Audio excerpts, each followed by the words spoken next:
nous choisir pour vous informer les titres du journal. Afria, c'est officiel, l'usine de Friguia va remettre ses machines en marche.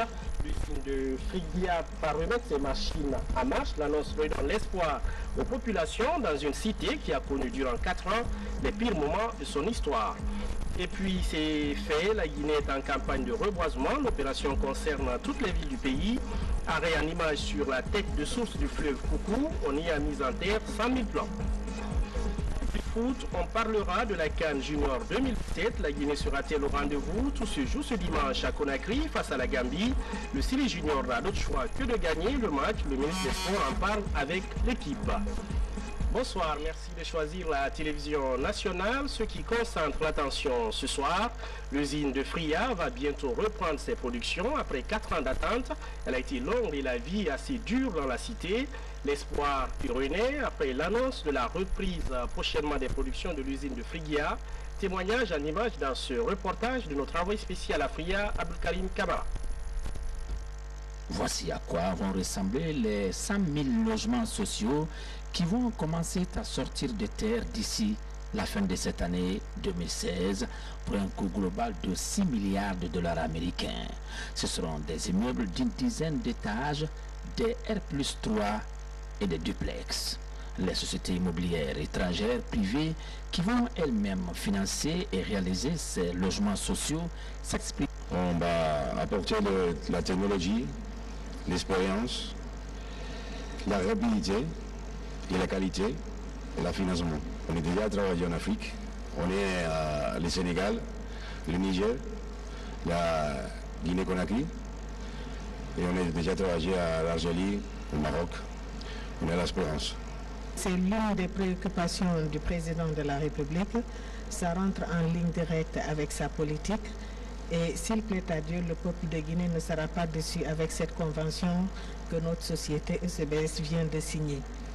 Concernant le marché Niger, si dans la commune de Kaloum, c'est aussi l'image d'un marché ultramoderne doté de 1600 box pour les femmes, du marché à revenu modeste, d'un centre commercial, d'une boucherie moderne, d'un parking souterrain, entre autres. Après la saison des pluies, nous allons commencer les travaux qui dureront 24 mois. Après cela, les commerçants pourront rentrer dans le marché Niger. Pour la Corse du Sud, il s'agit d'un aménagement maritime de 64 hectares sur Remblai. Le site des travaux va de la résidence 2000 derrière les jardins 2 octobre au camp Samouri en face de la cité sans fil dans la commune de Kaloum. Puis du côté de Sandervalia, les travaux seront situés entre l'hôpital Niasdine et l'école primaire Federico Mayor. Il s'agit d'un investissement privé de plus de 600 millions d'euros. L'objectif effectivement de créer un lotissement de 64 hectares sur mer avec la création d'une corniche piétonne. Nous avons l'expérience. Ce n'est pas des projets fantaisistes. C'est des projets effectivement qu'on a déjà réalisés et que nous avons déjà le matériel et le financement qui est prêt pour réaliser ce genre de projet. Côté gouvernement, toutes les dispositions sont prises pour la réussite parfaite de ce projet qui est une ambition personnelle du président Alpha Condé, avec à la clé la création de milliers d'emplois jeunes. L'État a créé toutes les conditions sur le plan foncier, sur le plan fiscal et sur le plan douanier pour faciliter l'acquisition des logements à la population. En supprimant les taxes, toutes les taxes à l'entrée et à l'achat, c'est-à-dire la TVA, les taxes d'enregistrement, etc. Le mot d'ordre qu'il faut retenir, c'est une famille, un toit. Il ne faut pas oublier d'autre part, si vous prenez l'exemple sur le marché Niger, il y a quand même 300 emplois directs à la construction et il y a 100 emplois directs à la gestion. Si vous prenez les logements sociaux, c'est ça dépend entre 20, 25 000, 30 000 emplois créés. Vous l'avez compris, c'était plutôt un reportage de Mohamed Lamine Souma sur le projet de construction de 100 000 logements à Conakry. Retour à Fria où l'usine va bientôt reprendre ses productions, je vous l'annonçais tout à l'heure. Après 4 ans d'attente, elle a été longue et la vie assez dure dans la cité. L'espoir y renaît après l'annonce de la reprise prochainement des productions de l'usine. Témoignage en images avec notre envoyé spécial à Fria, Abdelkarim Kamara. C'est une mobilisation de soulagement que les habitants de Fria ne sont pas prêts d'oublier dans leur vie. Partout dans la ville, ils sont aux anges. La relance très bientôt de leur usine, ces populations n'en reviennent pas. Elles ont bravé la pluie afin de se rendre à l'évidence de cette annonce. C'est une ville martyrisée par 4 années de crise socio-économique, enfin libre dans son âme. Quand on a entendu l'arrivée des Blancs avec la délégation gouvernementale, c'est comme la population de Fria, c'est comme nous sommes rentrés au paradis. Nous avons vu le démarche du président de la République, le professeur Alpha Condé, avec le ministre qui sont débattus, aller jusqu'en la Russie, venir en Guinée maintenant, vraiment c'est ce qui nous a fait plaisir, maintenant nous sommes d'accord. On a souffert, franchement, on ne peut pas exprimer, aller jusqu'au bout de ce qu'on a eu à Fria aujourd'hui. Cette fois-ci, on croit que c'est pas tape à l'œil, ça marche. On a confiance à 100% que ça va aller, franchement. Et je peux dire aux Russes, parce que je parle la langue russe, Kareso Priodom, je dis aux Russes, c'est-à-dire soyez les bienvenus. Depuis plus de 2 ans, la pauvre Nana Souma nourrit ses enfants de la vente de galettes. Une charge laissée par son mari décédé. Cette annonce de relance suscite un espoir immense chez elle. Avec cette annonce, je souhaiterais que son premier garçon le remplace un jour.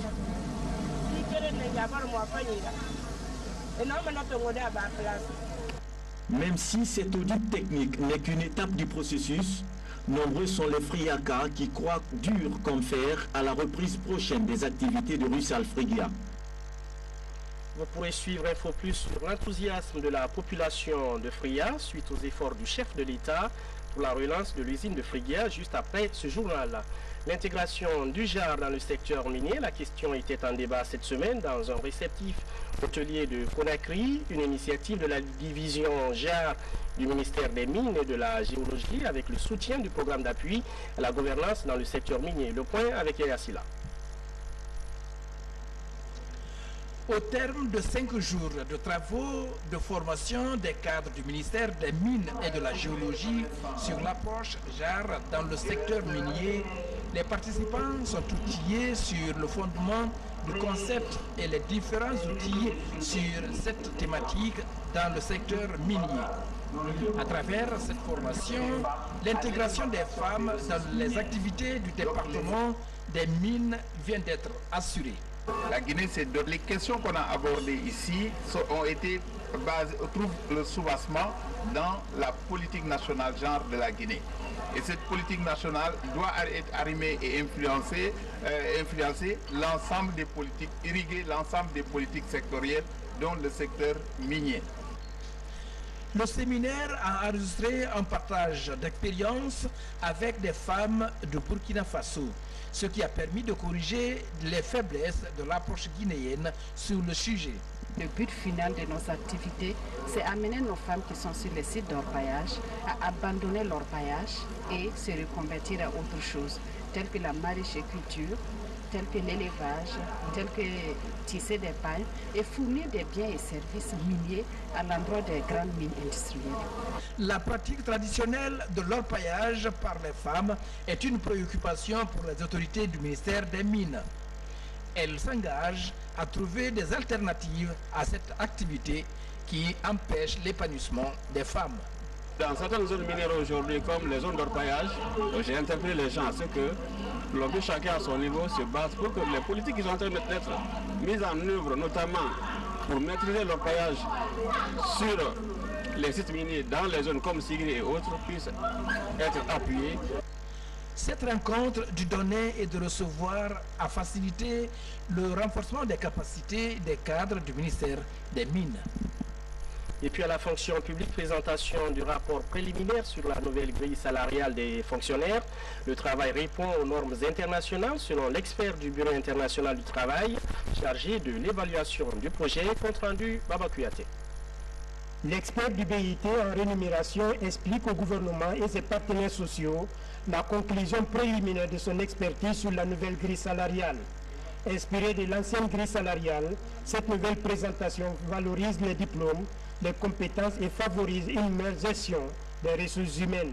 Ma conclusion, c'est que ce travail est bien fait et que je considère cette nouvelle grille comme étant d'une excellente qualité et qu'elle vaut effectivement la peine d'être appliquée. Cette conclusion préliminaire de l'expert du BIT précise que la nouvelle grille n'aura pas d'impact salarial direct pour les fonctionnaires, mais au contraire sur le point d'indice de façon collective et individuelle, et surtout sur la retraite des fonctionnaires.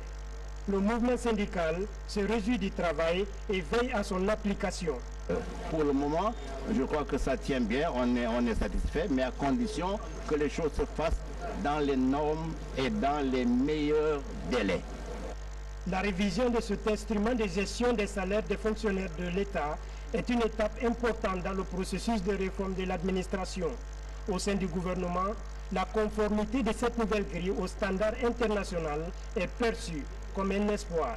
Avec cette nouvelle grille, nous connaissons qu'il y a un déplafonnement maintenant de la carrière des fonctionnaires qui ne sont plus bloqués dans leur cheminement avec 12 grades, 12 échelons.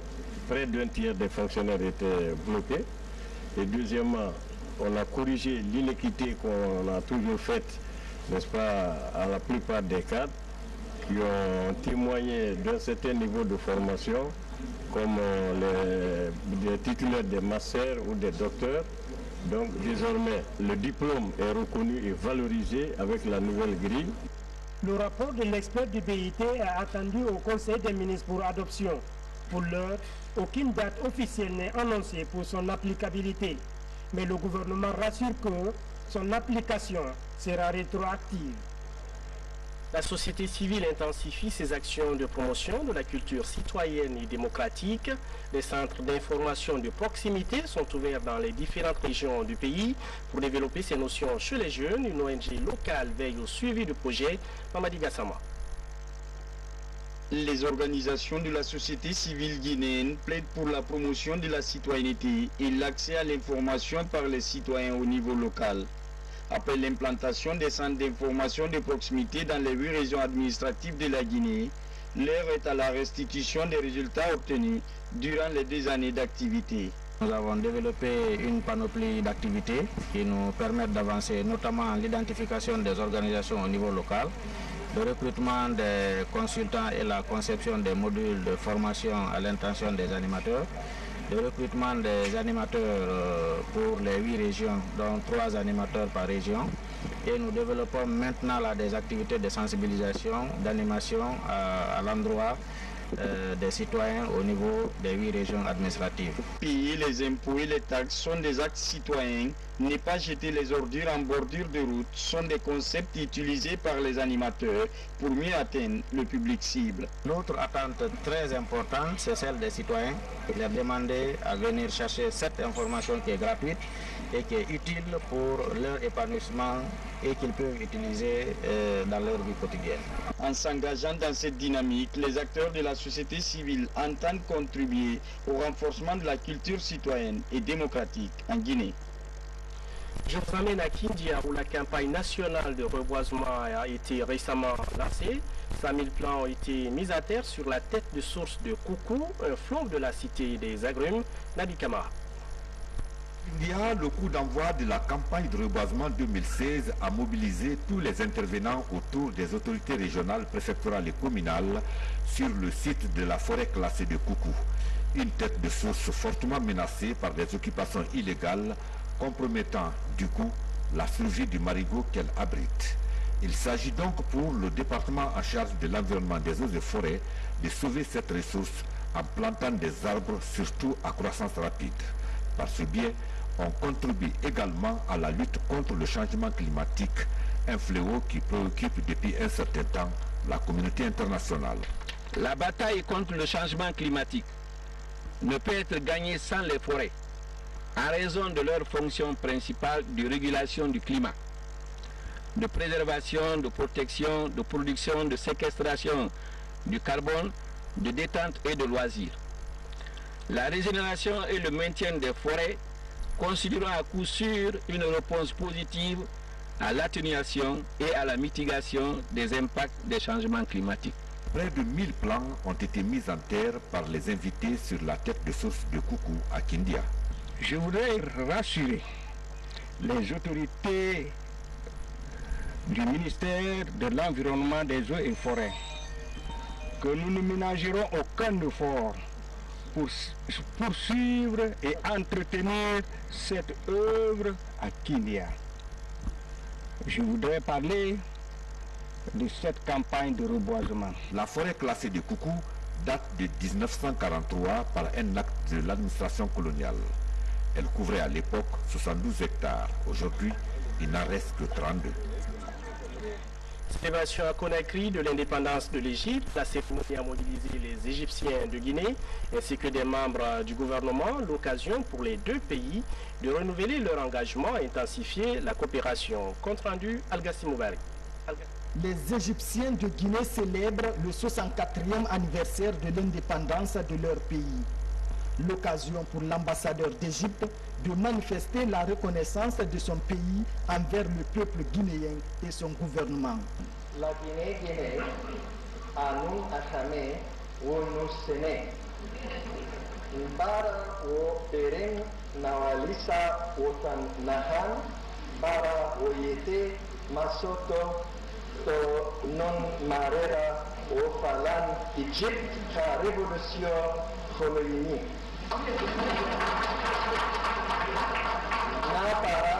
Nabara amasen nebe a ligine anun Egypt mefekeren nan nauna.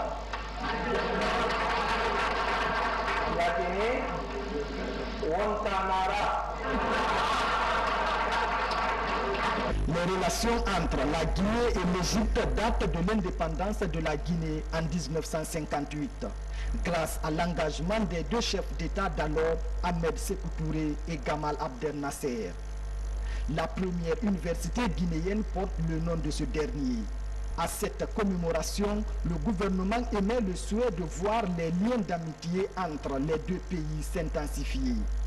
C'est très important que la Guinée soit représentée ici au niveau gouvernemental pour renouveler notre amitié au peuple égyptien, au gouvernement égyptien.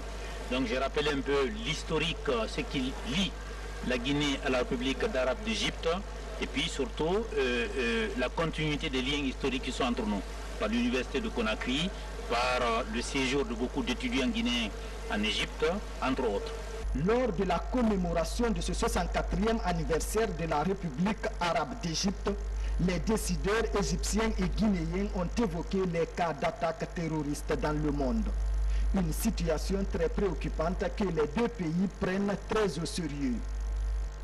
Actualité internationale, fusillade hier au centre commercial de Munich en Allemagne, 9 morts et des blessés. Pendant ce temps, le ministre britannique des Affaires étrangères est à l'ONU, alors qu'à Shanghai, en Chine, la météo indique plus de 40 degrés, suivant ce récit de Rose Pocho. En Allemagne, 9 morts et 16 blessés, c'est le dernier bilan enregistré dans la fusillade perpétrée au centre communal Olympia de Munich. La police allemande a indiqué que les motifs de cette attaque ne sont pas encore identifiés. Selon la même source, le suspect, un germano-iranien âgé de 18 ans, aurait agi seul avant de se donner la mort. Pour l'heure, il est trop tôt pour confirmer une attaque terroriste, a affirmé le chef de la police locale. Le nouveau ministre britannique des Affaires étrangères en visite ce vendredi aux Nations Unies. Boris Johnson a promis que le Royaume-Uni allait être encore plus actif dans le monde. Le ministre britannique des Affaires étrangères a également rencontré le secrétaire général Ban Ki-moon sur la situation en Syrie, en Libye, au Soudan du Sud et en Somalie. En Chine, les habitants de Shanghai souffrent d'une chaleur extrême. Les températures devraient dépasser 40 degrés Celsius dans certaines régions du pays. L'agence météorologique locale a indiqué que la vague de chaleur se poursuivra tout au long de ce week-end. Les autorités chinoises invitent donc les populations de Shanghai à rester à l'intérieur et de prendre des précautions contre les insolations. En bref, le consul honoraire de Guinée pour l'État de la Californie a reçu à Los Angeles le commissaire du port de San Francisco. Les deux personnalités ont parlé du jumelage avec le port de Conakry Il s'agit entre autres de la formation professionnelle et des échanges commerciaux. Sport, pour parler de la Coupe d'Afrique des Nations Junior 2017, la Guinée joue sa qualification face à la Gambie. Ce sera ce dimanche à domicile au stade du 28 septembre. Le ministre des Sports a rencontré l'effectif du Sili Junior, histoire de retrinquer l'équipe avant le match d'Audacila. Le Sili Junior se remet en cause pour honorer la Guinée au dernier tour éliminatoire face à la Gambie ce dimanche au stade du 28 septembre. Au match aller, ces Gambiens n'ont pas réussi à gagner à domicile malgré le dispositif technique de cette équipe. Le score est resté fermé, 0-0. Pour gagner le retour à Conakry, le ministre Siaka Bari et sa suite ont rencontré l'équipe du Sili Junior, histoire de remonter le moral de ces jeunes au beau fixe. Une fois que vous êtes né déjà guinéen, vous n'avez plus le choix que de porter le flambeau qu'ils ont allumé. Vous n'avez plus ce choix. Donc battez-vous. Battez-vous. N'acceptez pas. La Guinée n'a jamais courbé l'échine devant une nation africaine en matière de foot. Le président de la République vous suit de très près. Il vous suit de très près. Il me charge de vous dire qu'il est votre premier supporter. Ce dernier tour éliminatoire de la CAN Zambie 2017 relance les débats. Le ministère en charge des sports, le comité de normalisation et l'encadrement du Sili ont mis les bouchées doubles pour gagner ce match à Conakry. Le chantier de la Fédération guinéenne de handball a été aussi visité par le ministre Siaka Bari. La Guinée abrite ce samedi le challenge africain de handball. Si on a des infrastructures, ça permet à nos athlètes de mieux s'exprimer et de mieux répondre aux critères que les entraîneurs les imposent. Mais si chaque fois que vous venez sur le terrain et que chaque jour vous avez des blessés, vous ne pouvez pas continuer. C'est ce qui fait que nous avons jugé utile de mettre ce gymnase en place pour la première fois. Et à la suite de ça, je pense bien le résultat qu'on s'est fixé depuis 7 ans, ça peut aller. Cela me comble d'autant plus que je vois aujourd'hui cette fédération s'inscrire dans la vision de M. le Président de la République, le chef de l'État, le professeur Alpha Condé, qui veut créer des champions dans tous les domaines. Et au jour d'aujourd'hui, Dieu merci, la Fédération guinéenne de handball devient une fédération championne en Afrique. Ce gymnase a été réalisé sur fonds propres de la Fédération guinéenne de handball. Cette fédération abrite pour la première fois le challenge africain de handball à Conakry. Daouda, merci pour ce reportage. On referme ce chapitre sport avec ce qui pourrait être le transfert le plus cher de l'histoire du football, celui de Paul Pogba, le franco-guinéen de 23 ans, quitte la Juve pour Manchester United pour un montant estimé à 120 millions d'euros. Comment ce transfert est perçu par les fans du joueur à Conakry? Abdoulaziz Diallo. Ce n'est pas encore officiel, mais Paul Pogba s'apprête à devenir le joueur le plus cher de l'histoire du football et passant ainsi carrette belle des tablettes. Manchester United va en effet s'offrir le milieu de terrain français d'origine guinéenne pour 120 millions d'euros. Ici à Conakry, on suit le dossier des prêts et on attend la nouvelle avec beaucoup d'enthousiasme. Vous savez, les gens s'intéressent beaucoup au football international, au football européen surtout, et donc ça ne passe pas inaperçu et ça fait plaisir de savoir que par exemple Paul Pogba va coûter 120 millions et quand on sait que ses frères jouent avec l'équipe nationale et que lui joue avec l'équipe de France, ça fait une famille, une très belle famille et ça fait très plaisir de savoir que c'est du sang guinéen qui va coûter 120 millions d'euros. Depuis quelques jours, Paul Pogba attire l'attention de plusieurs tabloïds. L'arrivée de l'international tricolore à Old Trafford serait l'aboutissement de rêve jamais imaginé par un joueur d'origine africaine et guinéenne en particulier. C'est le football des Guinéens et le football africain. Parce que c'est la première fois qu'un noir arrive à avoir ce transfert d'un montant colossal, vu sa performance d'abord comme on est dans son club et à l'équipe nationale. Ça me fait beaucoup plaisir. C'est la première fois en histoire d'avoir ce montant pareil dans le football. Vraiment, si ça est devenu aujourd'hui un noir et puis un Guinéen, c'est une fierté. On a vu déjà le preuve ce qu'il est en train de faire pour la Guinée. On sait que dans les 120 millions de dollars, il va nous faire beaucoup de choses. Ebola, il nous a fait des gestes. Son grand frère déjà joue dans le football guinéen, c'est le national. Donc vraiment, on est content pour cette contrat qu'Allah lui protège. En cas d'éventuelle signature, c'est le Red Devils. Paul Pogba, 23 ans, pourrait toucher un salaire de 12 millions d'euros par an, jamais enregistré au sein du club depuis sa création en 1878. Voilà, c'est tout pour les infos. Merci de nous regarder à Fria, Macenta, Paris, Lille et partout en France. Bonsoir.